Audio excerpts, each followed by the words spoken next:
Wide receivers coach, Justin Burdette, social studies teacher. What's going on? What's going on, man? I've It's been a long time coming, man.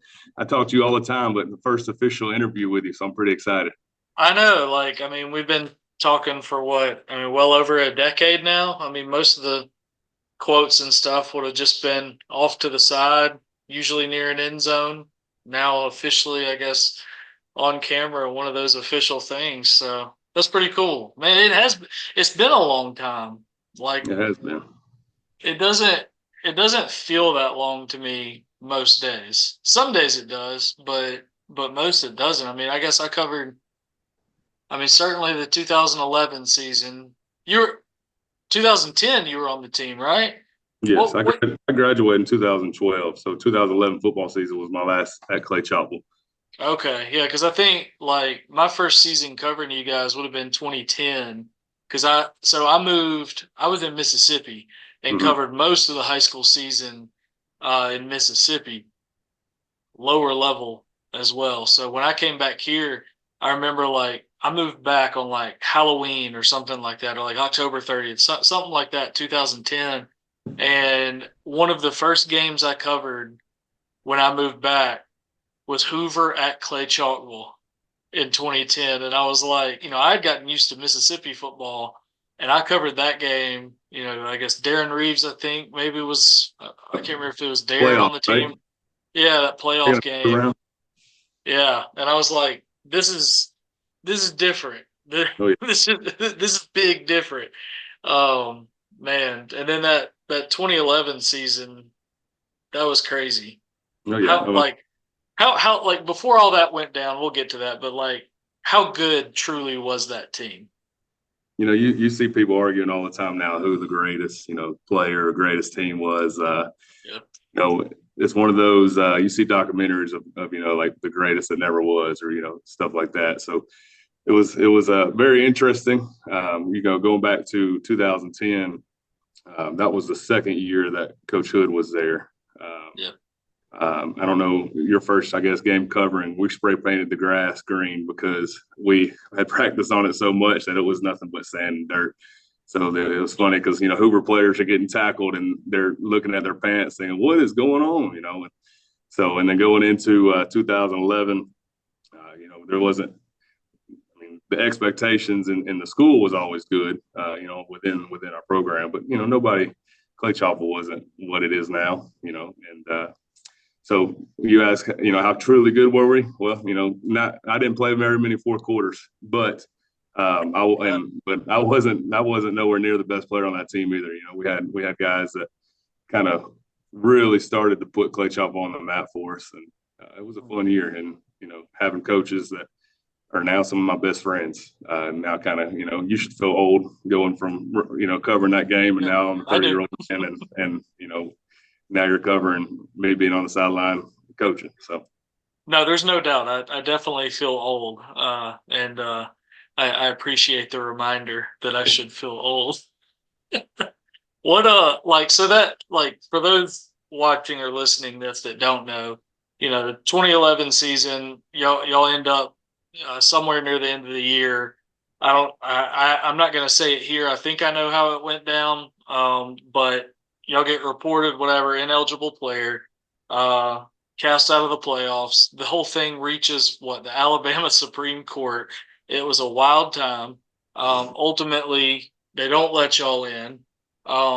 Just kind of for you that season, the end of that season, what was the adversity like? And now that you can kind of reflect on it, it's 13 years ago, but like reflecting on it now, what kind of lessons did you maybe pull from it just about adversity, not just as a coach or a player, but just in your life in general?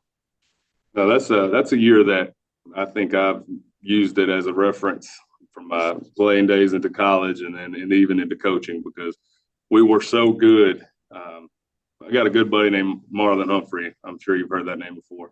I've And I heard the name. remember him being a younger guy, I believe a sophomore. And when we couldn't make the playoffs, he texted me and he was like, everybody here is excited because everybody kind of knew. I mean, we were number one in the state.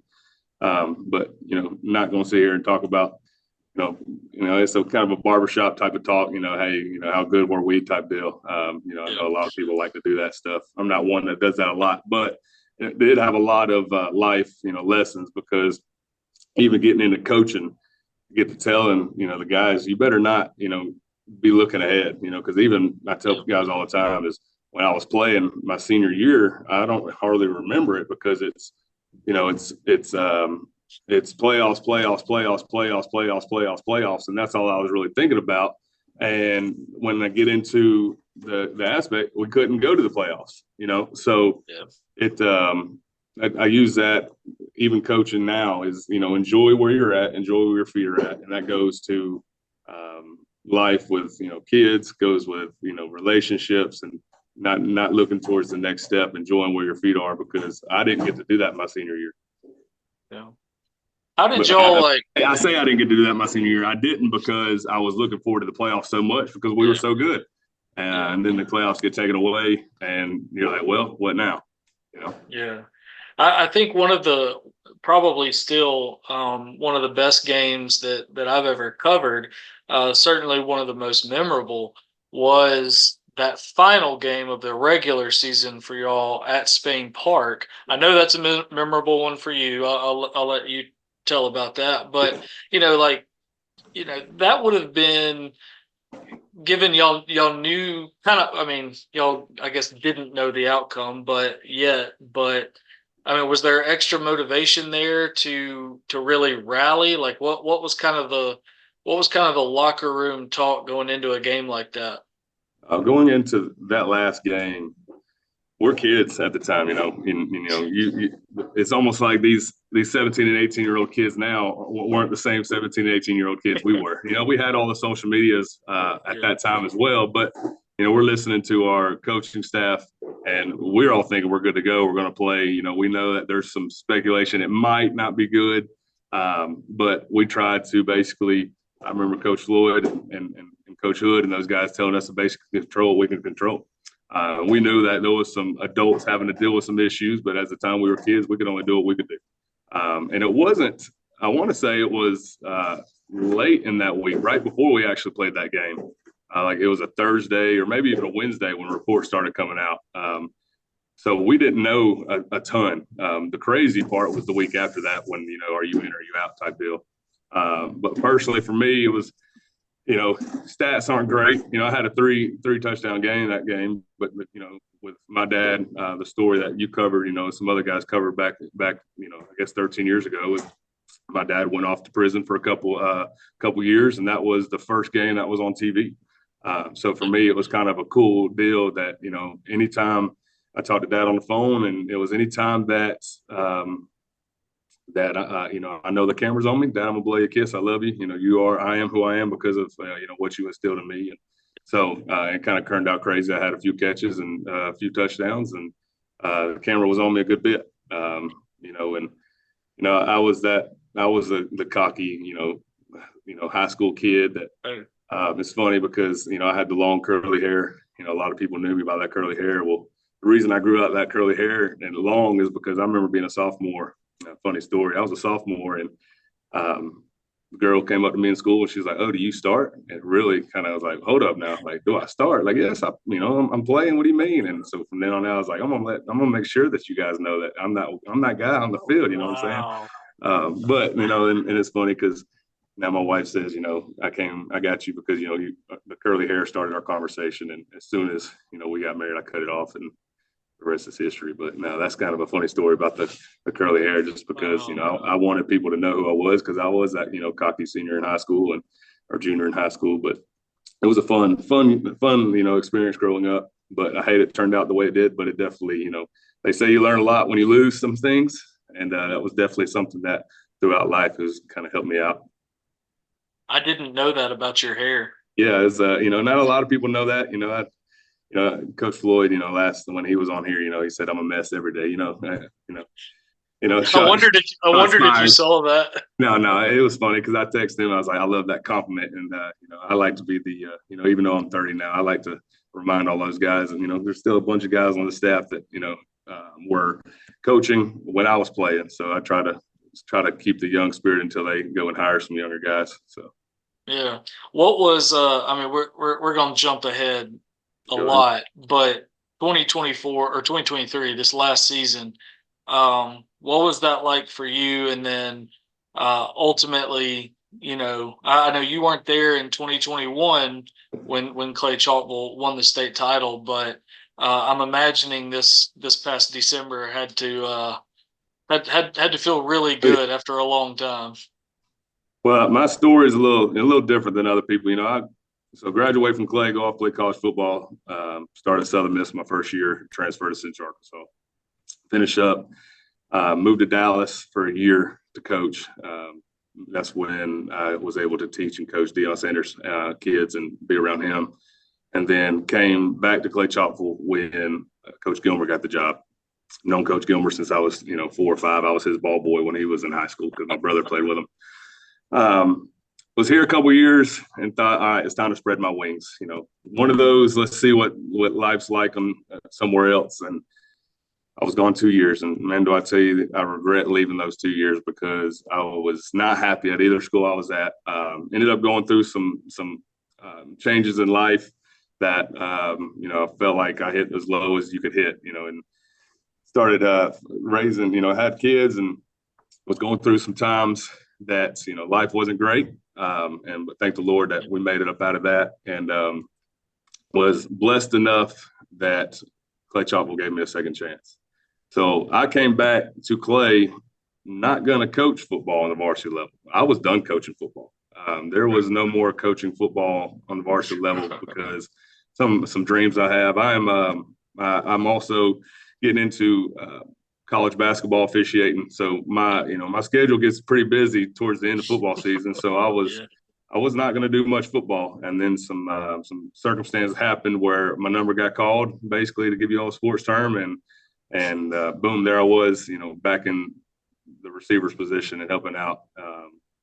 So going into this year, we knew what type of talent we had. You got generational talent at Clay-Chalkville this past year. You talk about 5 guys that were going Power 5.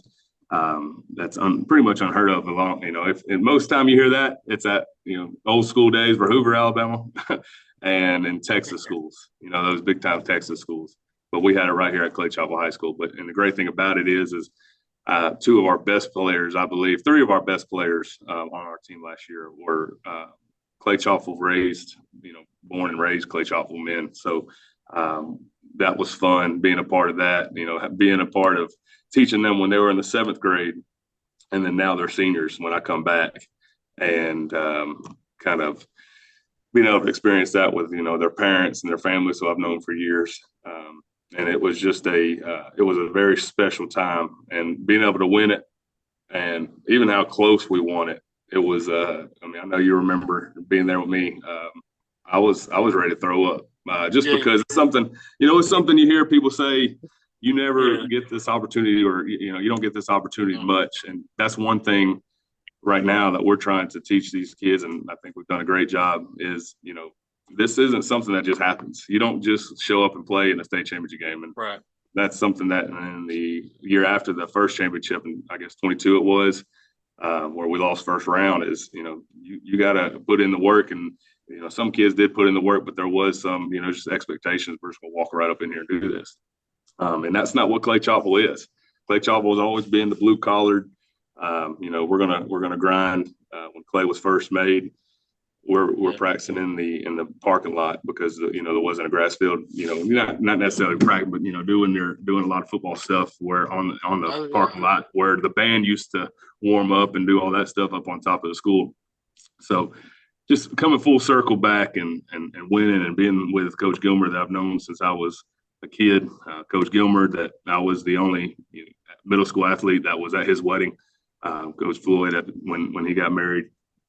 So just being with guys that I love being around, and some guys have become some of my best friends. And it was great.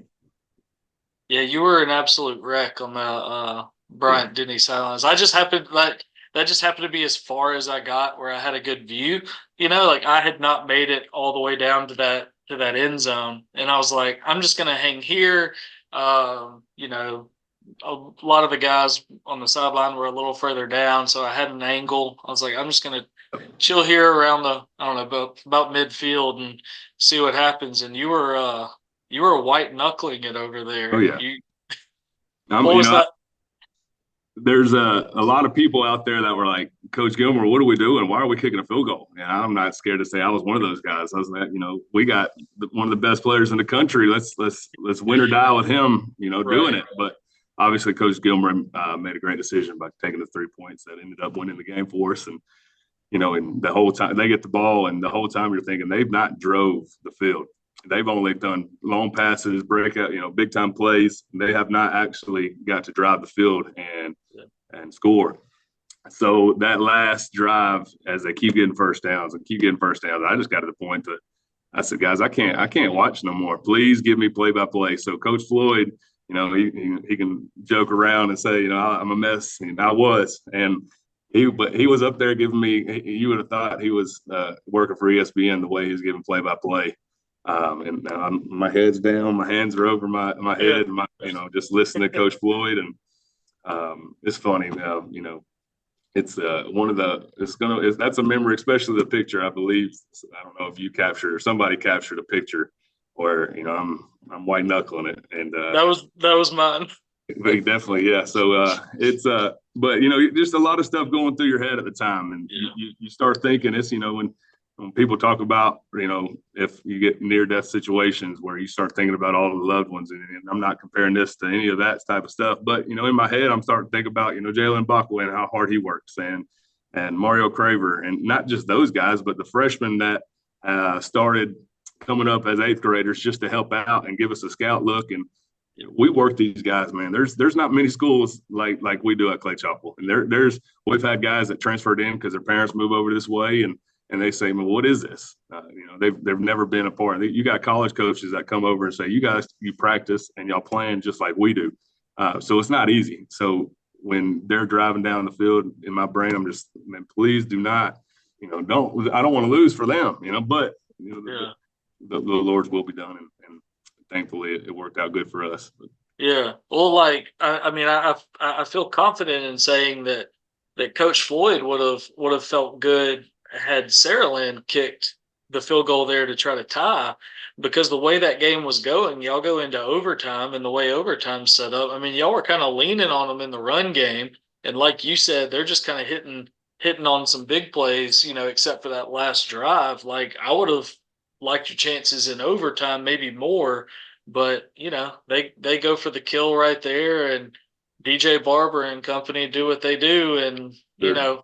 got him down. That was I don't know. Usually we get to the Super Seven, and you know this. A lot of these classifications, especially especially 7A, which y'all will probably find out about in the not too Yeah. distant future, um, end up not great games. And that game was an absolute classic.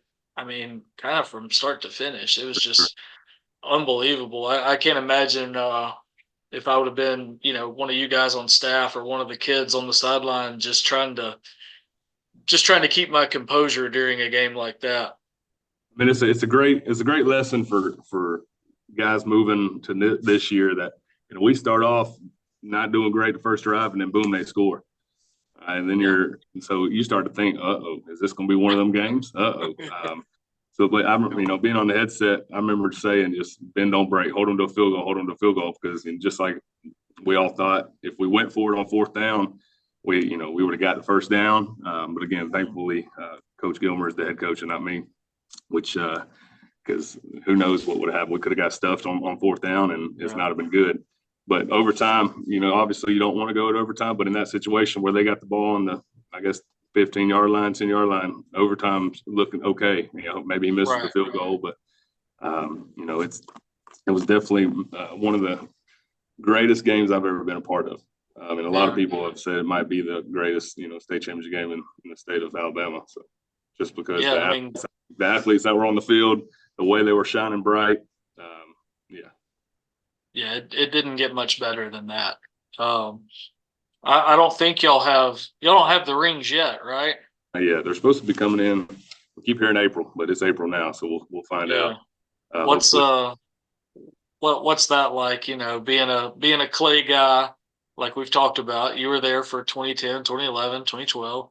We're over a decade later, and you're going to get to slide one on your finger for being a Yep. coach. What's that like? Well, if it wasn't for a guy named Bo Nix, I think I'd have a couple of them by now. But that That's was just true. one of the one of the most special high school players I've ever been. I've ever seen him with my own eyes. Yeah. I'd Yeah. say he's the greatest quarterback I've ever seen with my own eyes, and I even played. I played in some All-Star games with some guys who are still playing in the NFL. Wow. But he was special. So again, if I was here in 16, 17, and 18, that we could have. I think we lost in the semifinals twice, and then lost to the quarterfinals once. And every loss that we took was to the future state championship winning Yeah. team. But it's going to be memorable. I'm not sure.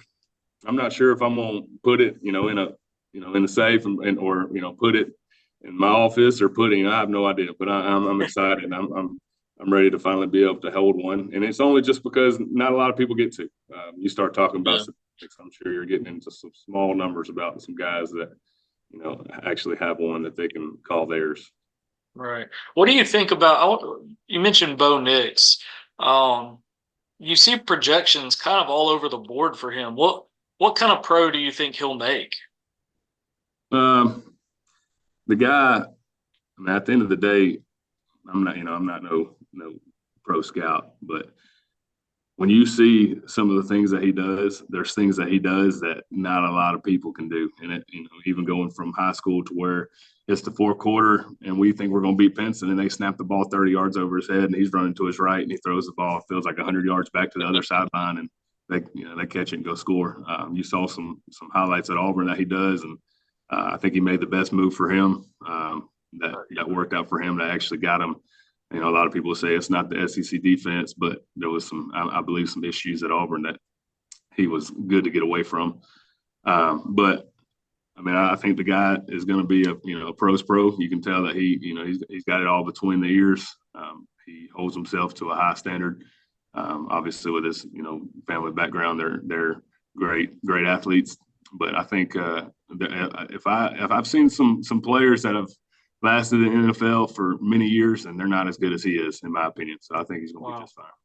Yeah, because I mean, you keep seeing these names, and we're obviously talking before the draft, right before the draft, but you see the names, Jaden Daniels, certainly Caleb Williams. I have my own reservations about Caleb Williams, but it's all here, not in his talent. But Drake May, guys like that. I mean, all these guys are kind of predicted to be, top 5, top 10 guys.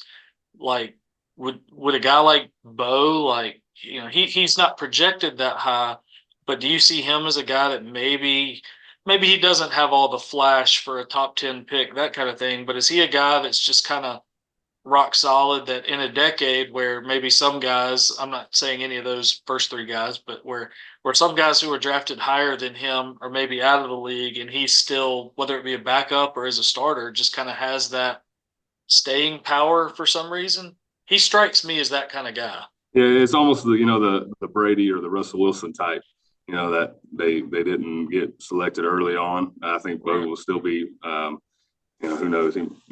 I'm sure projections have shown him some late rounds, some middle, and some second. Who knows? But yeah, it's hard to predict. He's he's not the guy that's always in the topic of conversation when they're talking about first round, first pick guys. But I think he could be easily like the Russell Wilsons of the world that come in and quietly go to work, and then bam, they're playing 10, 15 or Brady 20 years later, and still doing what they do. Yeah. So y'all lose a quarterback. Yeah. Albeit he only played there one season at the varsity level. And I mean, just Jalen Mbakwe, you said it earlier, generational talent. But, y'all are coming into a season where you've got to replace him. For you, replacing Mario Craver, good luck. But y'all got, I mean, everybody knows about those guys, but your position that you coach, you've got a lot of guys coming back who maybe were kind of shielded by a guy like Mario Craver, but you've got a lot of guys that are probably going to step up. For sure. Even, I'm not a quarterbacks coach, but since you mentioned Jalen leaving, you got a young cat coming in. He'll be a junior this year. Obviously, he played a little bit last year, and we all remember what he did versus Parker when his number was called.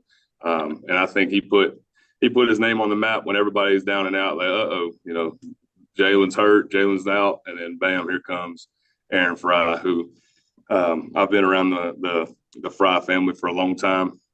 Coached his older brother when he was a seventh grader, all the way up until he transferred to Springville, and when I was at Springville, Okay. and then was around that family there.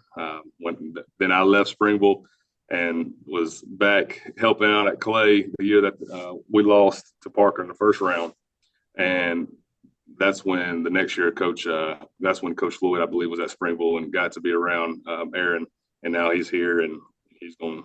The sky's the limit for that guy. His brother, he looks like a 7-foot giant. So we're all wondering if Aaron's going to catch that growth spurt like his brother did, because it was quick, just like that. So yeah, his older brother happened quick.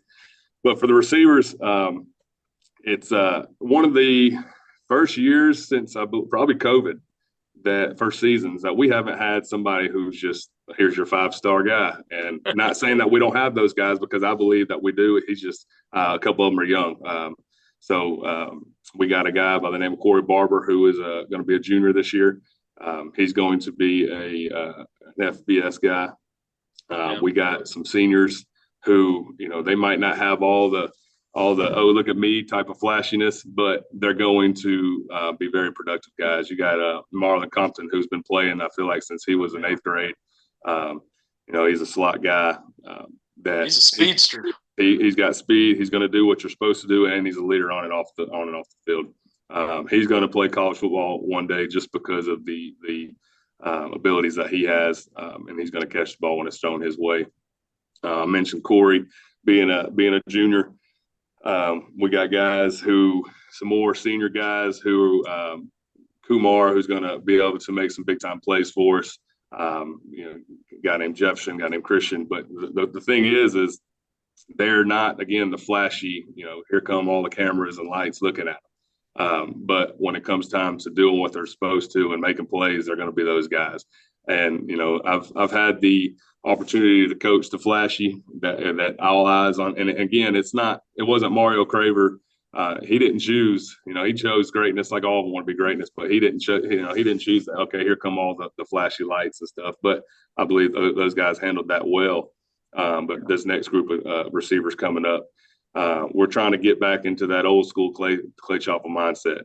In a baseball term, they use the dirt bag. They're just going to be nasty guys that are flying all over the place.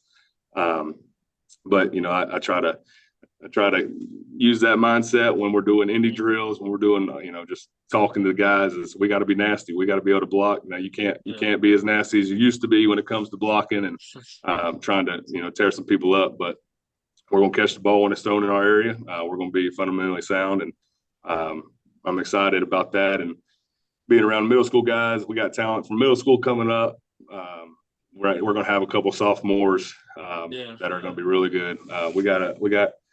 If we can have some of our sophomore guys make some plays this year, which I think we do, because I think we got a couple guys in that sophomore class who are going to be the next for real guys that come through. So I'm excited. These guys should be excited that, Coach, when he got the job, talked about having to come down in the valley to work our way back up. And they're not scared of work. That's the great thing about being at Clay-Chalkville. Yes, we won, but you can come to our facilities, and they're still not we're blessed to have what we have, but we don't have the Thompson and the Truss. We don't have the indoors. We don't have the pavilions.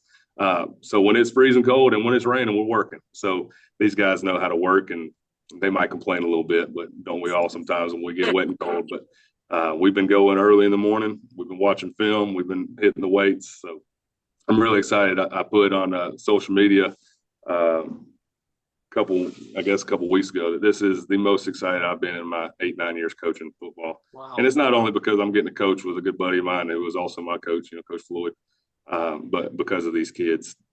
So that's the good thing about this year. Yeah, it doesn't sound like, at least mindset-wise, it doesn't sound like there's any kind of post-championship hangover. It sounds like back to work. Absolutely. But again, that's been our MO at Clay-Chalkville for the longest, is you got to come to work. Like I said, for the last couple of years, we've had those big-time guys, and especially on the offensive side of the ball. we got some great running backs. We got great players all around the field. But when it comes to the lights and the flashiness, that's not there. When it comes to the outside noise coming in. So I'm Yeah. excited about because these guys are going to be able to, because there's a lot of people thinking, oh, they lost a lot, but we're going to, do all that we can to Yeah. Yeah. watch. Well, mentioning like, I mean, just your position group, I made that trek for the playoffs up to Muscle Shoals. And, that was that game. Jalen threw 5 touchdown Yep, passes. And that was about the moment people were like, because, a lot of people were going to key on the run, contain Jalen, that kind of thing. He throws 5 touchdown passes, and those 5 touchdown passes were not flukes. These were not like yep. 2 yard dump offs and let the receivers go. Some of those were You're some about to you're big. about to hear some afternoon announcements. I Let's apologize. hear them. You're good, I don't but know if you can pause it or whatnot, but no, no. Some of those were some big time throws, especially that one yeah, to Corey Barber, where he caught it. He really kind of high pointed it, and made an adjustment that he needed to make, and then got into the end zone. And I was like, well, okay, like I yeah, see you. And he was just a sophomore. And yeah. I came away impressed with him, and certainly Marlon Compton in that game as well, where, it was 5 touchdown passes, but it wasn't all Mario. Yep. You had everybody involved, and he threw for whatever, 300 and something yards and 5 touchdowns. And you could see that there was talent all over the field and not just in one or two guys. No, for sure. And when you talk about um, Barber right there making that play, he probably caught the ball in a 10 to 8 yard line, and he ran through somebody, like just slap over somebody to get in, and Yeah. that's when everybody was like, "There, all right, that's what he can do." We're Yeah. super excited about that guy. Great kid, great family. That's one of the main things I love about Clay-Chalkville. You can people, outside noise and this and that and whatever they got to say. These kids at Clay-Chalkville, it's the reason why I came back, and I regret leaving. I told you after the state championship game, I said I will never leave this place. And then the next week, Coach Gilmer's getting a job, and you're asking me, well, what you gonna do? And if you remember my response, I sent you a text message with a quote that said, "I'm never leaving." And they say Yeah. never, say never. But absolutely love this place, love the administration, and at the end of the day, it's the kids. I'm a teacher, I'm a coach, I'm around these kids and these families, and love them to death, and that's the reason why I love Clay-Chalkville. Because not every school and has parents that are on your side, and there's a lot of times nowadays where the teacher is the problem or the coach is the problem, but these parents usually they're good teammates with us, and we can definitely get these guys going in the right direction. Yeah, and it sounds like in the not too distant future. I mean, to me, I said the same thing to Stuart. I'm not a construction guy, but it sounds like in the not too distant future, y'all are going to have a lot of new facilities. Yeah, Maybe a new football stadium first, and then a new high school, since y'all got to get rid of the Florida school built in the hills of Alabama, and yep. build you a new one. So it sounds like a lot of good things coming for that community in the not too distant future. Yeah, nobody really. I mean, they gave us a date. We've been hearing that new school was coming for a while, and I think the article that came out said the football would be ready by the 26th season. But I'm not sure if you've heard that, but there's some things that have happened to where I think we're going to have to figure out a new way to get a new press box. I'm not sure, what's going on with the press box, but there's some water damage so there's some caution tape around the press box Oh right now. no. So, you wonder if that's going to speed stuff up, because are we going to waste time and money to put a new press box, or are we going to Right. are we going to have the old tree stand like Trustful did back at Jackwood Stadium? Nobody knows right now. So, Yeah. without talking too much, nobody's sure. We're just listening to Yeah. what they got to say at the board, but we are excited. Number Yeah. one, the kids will be excited. I'm at the middle school teaching this year, and you already hear the kids down here talk about they're going to get this before they graduate, which is only going to make families want to move here more. Right. In the day of the transfer portal, people talk about kids moving in high school, moving here and moving there. If I'm at a place that I don't think is great for my kid, and you start looking around at, okay, what are schools that have great facilities now? Because you want your kid to be in the best position possible, Sure. especially in this day and age where all the old heads can say what they want to, about this or that, but this is what parents are doing now. They're looking, and so if we get a new school, new facilities, more people might come, and at the end of the day, it's X and O's are great, but you got to have them Jimmys and Joes. So. That's true. That's true, man. Well, I look forward to it. Freddie's got to have somewhere to call the games, so Yep. Y'all got to have that. I am not a press box person at the high school level. Yep.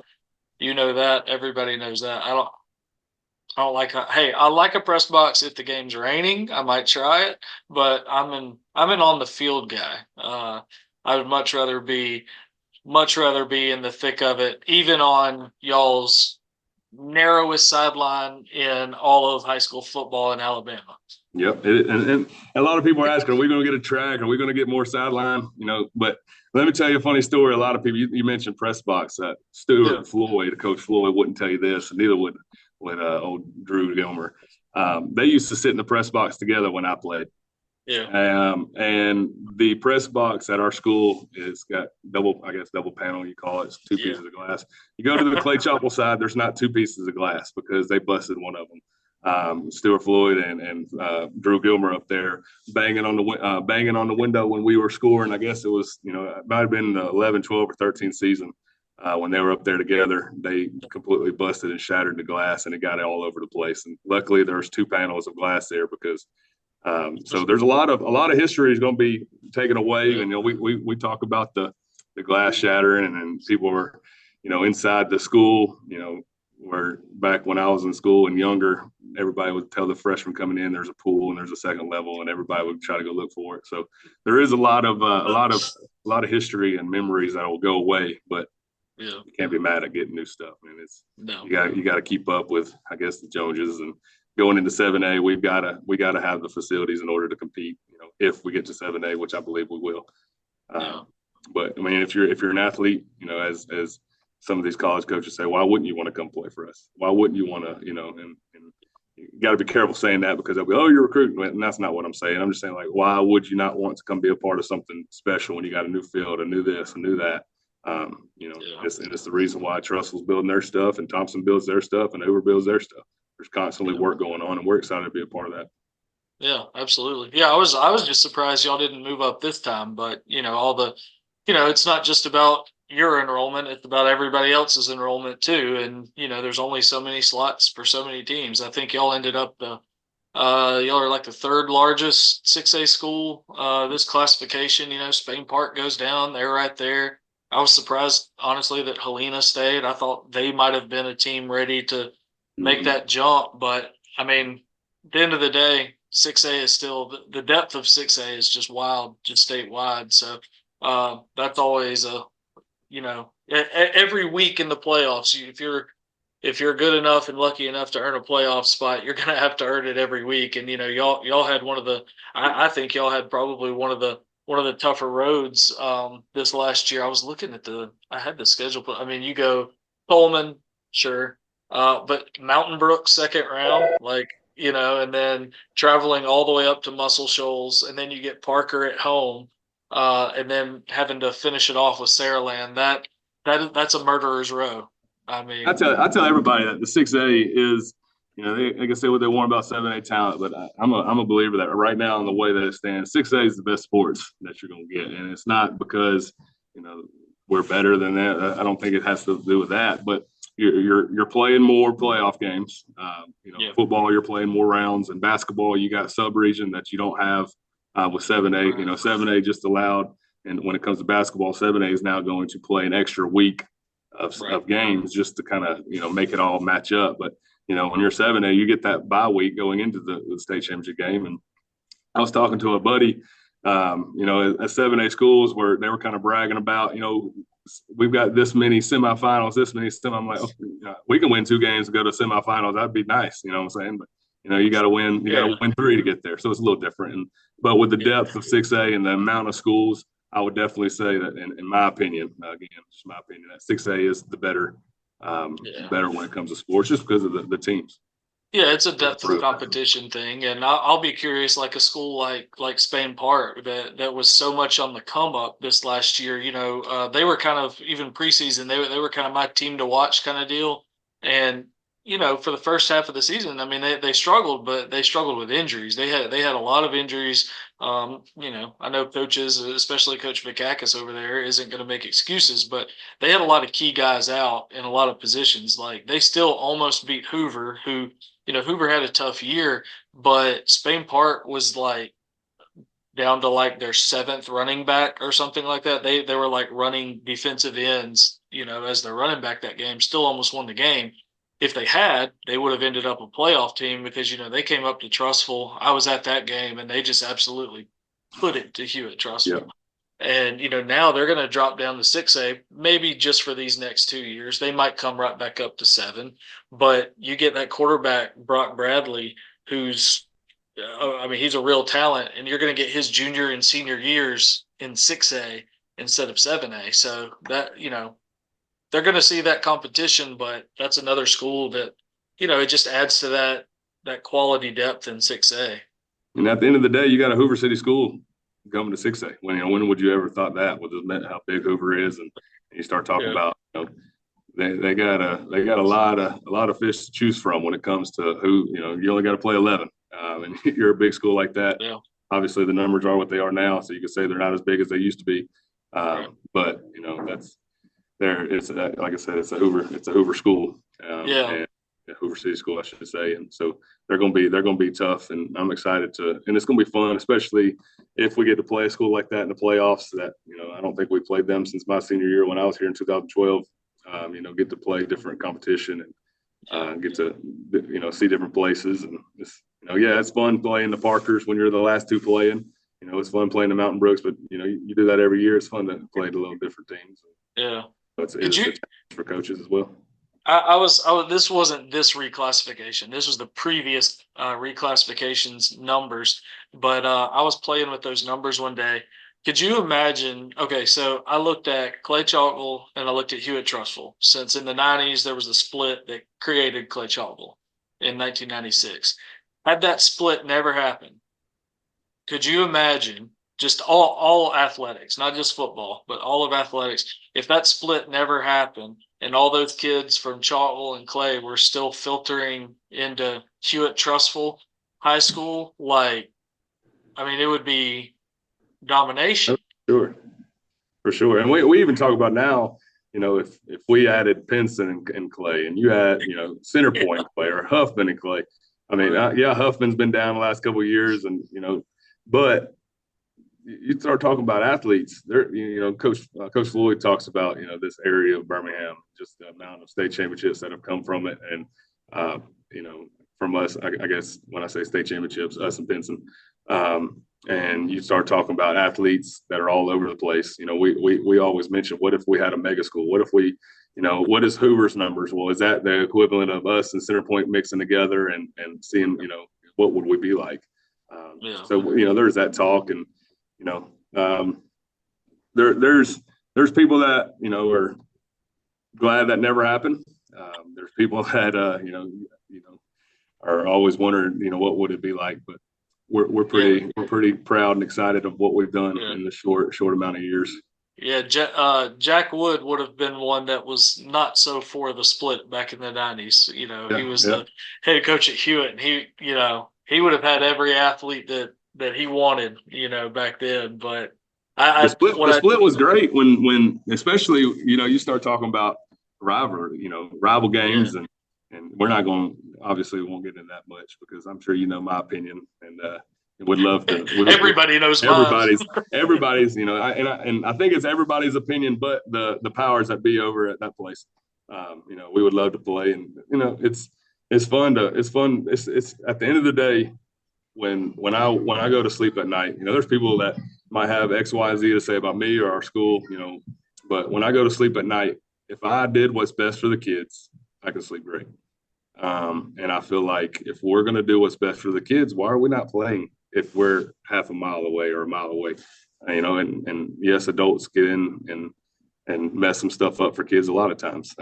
But if it's what is best for the kids, and if it's what's best for the kids, we should be doing. And that's my opinion.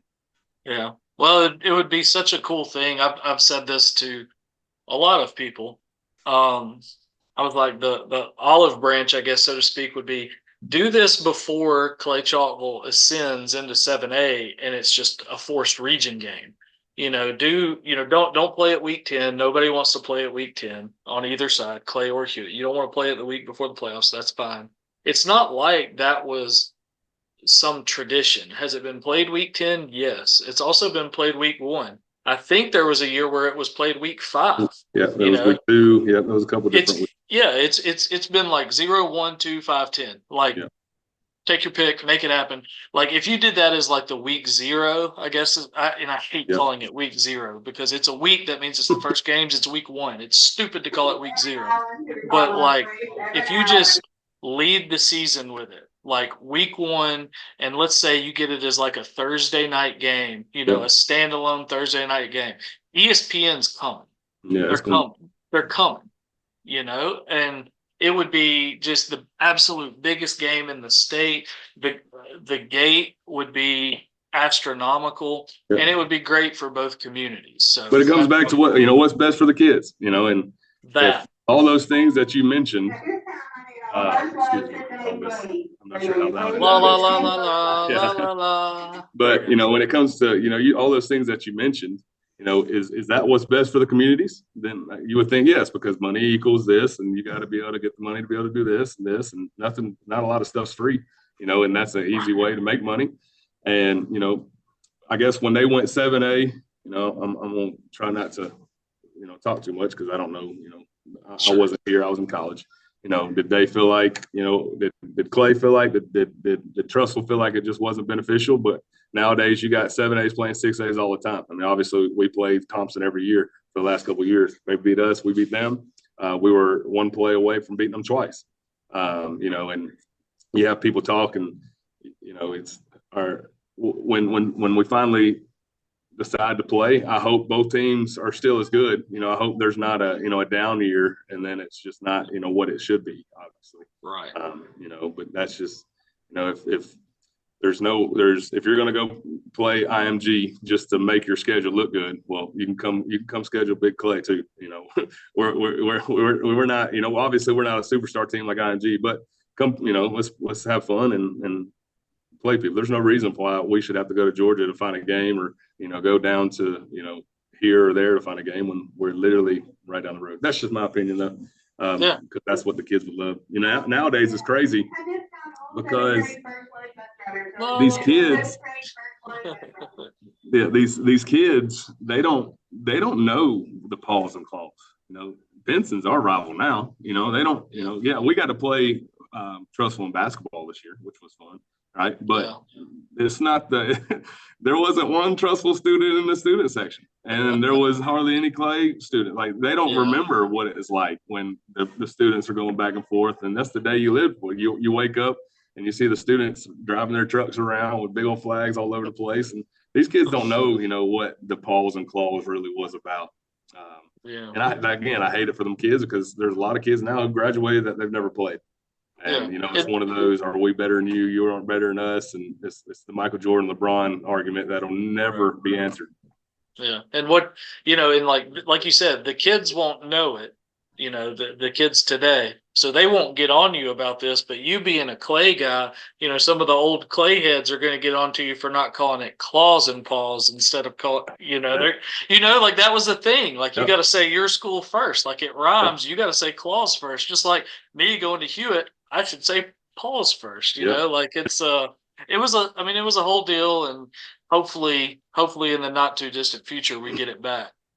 I think there's some coaches over at Trussville now too that used to either went to Clay or they graduated from Clay, or even in the past that if we were still playing, I don't think would have probably went over there to coach. To be honest with you, I know a lot of coaches that swore up and down they'd never go over there, but obviously paychecks take care of a lot of different things. You got to swallow some pride, but that's just fun. Yeah. All right. Well, we'll end. I know it's the end of the school day, so we'll end right there. And I appreciate you doing this, and it was fun to reminisce and talk about this upcoming season as well. Appreciate you.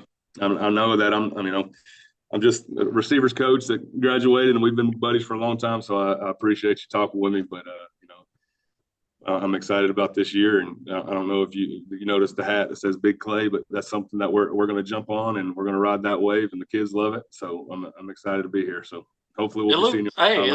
It looks good. I mean, we've kind of given branded bills here that are a free little look. So they need to jump in and sponsor the podcast. Yeah. Well, so I will get off so they don't keep coming over the intercom. But man, I do appreciate you. Yeah, you too. Thank you. All right, buddy. We'll see you. I'll see you this fall. Yes, sir.